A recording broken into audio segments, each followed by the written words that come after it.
İmam Hüseyin əleyhissalam bu yolu bizim üçün asanlaşdırmaq üçün Kərbəlaya getdi, şəhadətə çatdı. Mən bunu neçə yerdə demişəm, İmam Hüseyin əleyhissalam kimi əziz bir can bir yolda xərclənibsə, deməli hədəf çox yüksəkdir.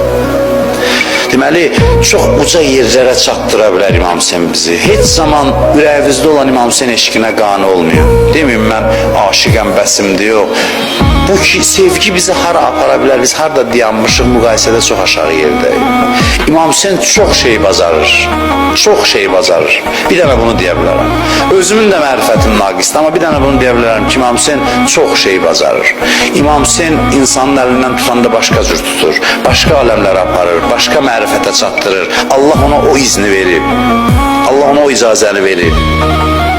Şükür Allah'a ki bizim ürəyimizdə onun sevgisi var. Şükür Allah'a ki, şükür, 100 dəfə şükür. Aşura ziyarətindən sonra neyinir? Səcdəyə gedir. Allahümme ləkəl həmd, həmdə şakirin ələk. İlahi sənə həmd olsun, şükür eləyənlərin həmdi kimi. Şükür edirik ki, Hüseyni bizə vermisən, Hüseynin sevgisini bizə vermisən. Siz diqqət edirsiniz, mən məclisdə onun adını çəkdim, sizin halınız dəyişdi. Bu təbliğatla olmur. Bu Allah'ın verdiği bir nimettir. Bu Allah'ın verdiği bir lütftür bize. Bu çok büyük bir sermayedir bizim için. Çok büyük bir məqamdır bizim için.